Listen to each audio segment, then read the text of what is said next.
Hello everyone, here Eu in another recap, and I'm gonna explain you today three funny things that happened on my way to Finisterre. This is, as you know, my first week on the journey, and many things happened.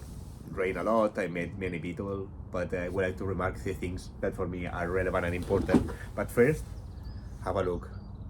I am in the frontier between Netherlands and Belgium in Oostendrecht, and I'm in a half farm, half camping, both business in one, and it's super peaceful. And look,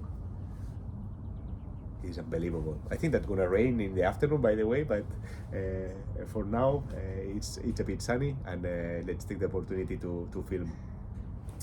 So these three things that I wanted to explain you, to be quite funny and remarkable. Let's see, what do you think?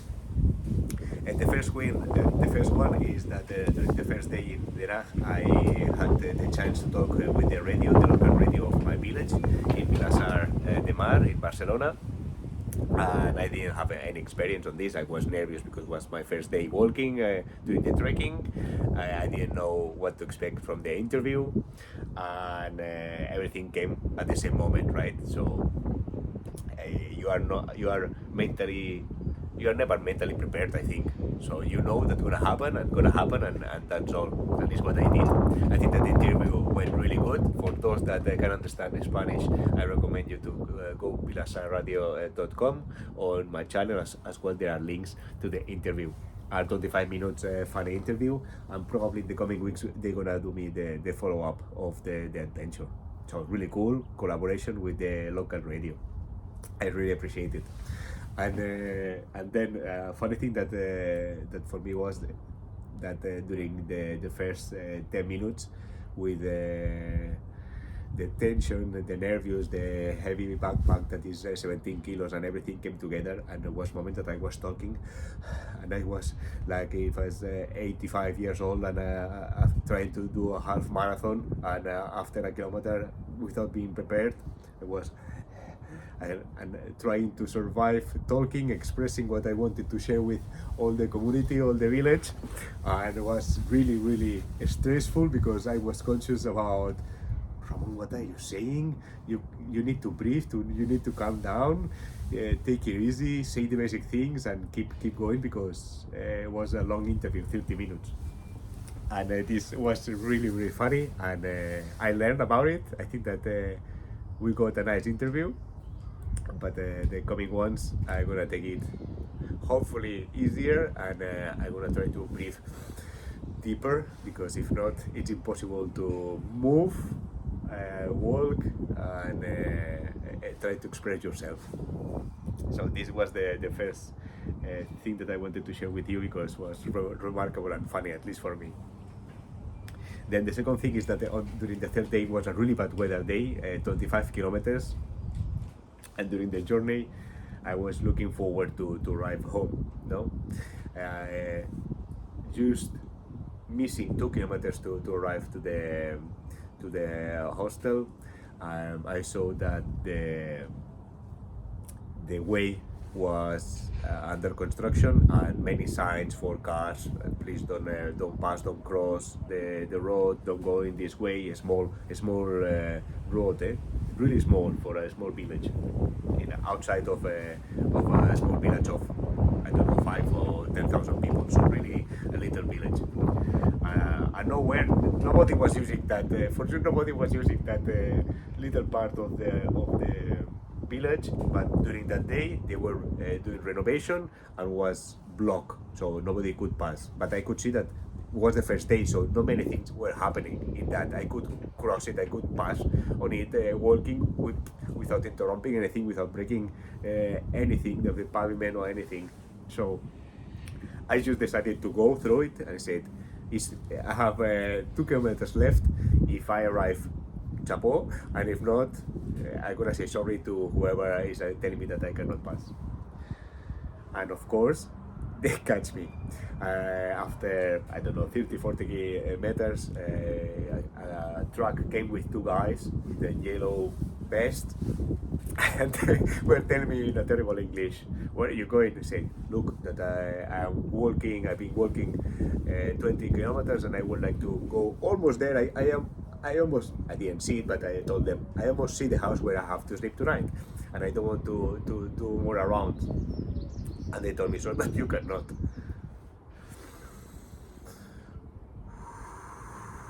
Big brief. I didn't get pissed at them because also what I have to say, I cannot say anything. But usually in a normal day for all of us, when we are driving our car and we have a traffic jam, or we get this kind of situation where the normal route is blocked, Google Maps usually, if it's a big thing, redrive you in another direction. To me, this didn't happen, but the thing is that by car, perhaps you have to do 5 minutes or 10 minutes around to get to the destination. In my case, was 5 extra kilometers.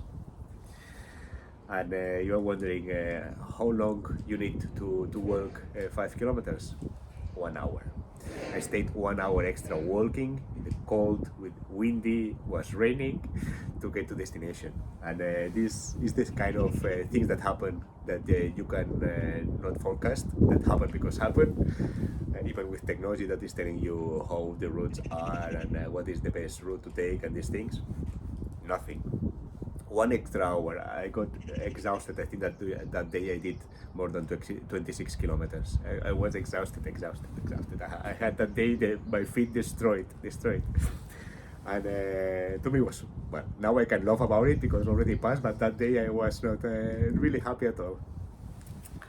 And the third thing that happened to me as well is something that it touched my feelings because it was funny.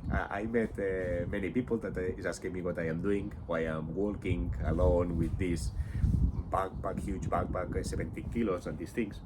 But in one special situation, a couple of days ago as well, I saw in the farm area with many farms that are close to the road. In one of those farms, I saw a guy that was cutting the wood, preparing wood probably to get warm at home. And then I get close by, and I saw that the guy was in the parking doing some preparations, rebuilding it, and that's all. And he stopped me, a guy, I am 1.80 m, he 1.90 m, with a big back, really blue eyes, really remarkable expression, in his eyes, a bit old. And he stopped me and he told me something, really not screaming, but with an intensity that surprised me, right?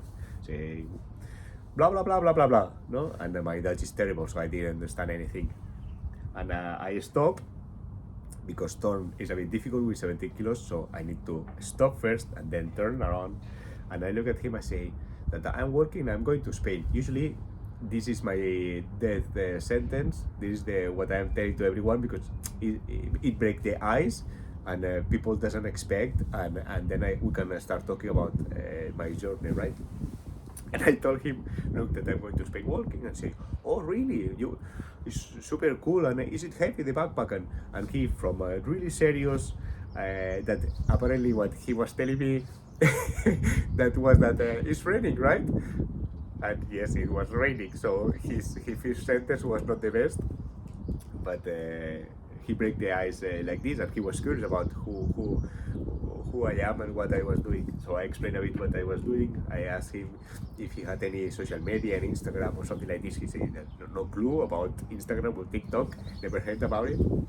And the funny part is that I was filming. I am always filming, and I invite all of you to see my YouTube channel and Twitch, because I have 24 hours recording about where I am. So if you're bored during the day, you can see exactly where I am, right? And the guy that was out of all technology, he didn't know about anything. I made him a subscriber. I took his telephone. I showed him how to the kind of material that I'm doing in YouTube. And he was really, his face, see, the expression of his face totally changed. He was super into it and asking me things, super friendly. And now we have a new subscriber in the community, so welcome. And he wanted to invite me for coffee, and I said no, it is too much. And I don't know why. I asked him, do you want tomorrow to appear in my YouTube channel? and he blocked the neurons. His neurons, I could see in his eyes that something big was happening in his brain, and he collapsed and he said, yes, I'm gonna tell my neighbors, to my wife, my daughter's gonna be so happy, please put me. I say, look, right now we are filming, and I am always asking for permission in everything that I am doing.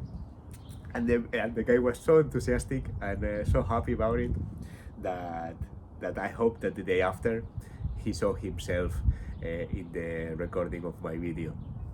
So that are the three things that happened to me during this week. Please keep following me, keep supporting, write me your comments. If you have any suggestion, please do it. And I will let you have a really good weekend. Enjoy, take care, and see you next time. Ciao, ciao.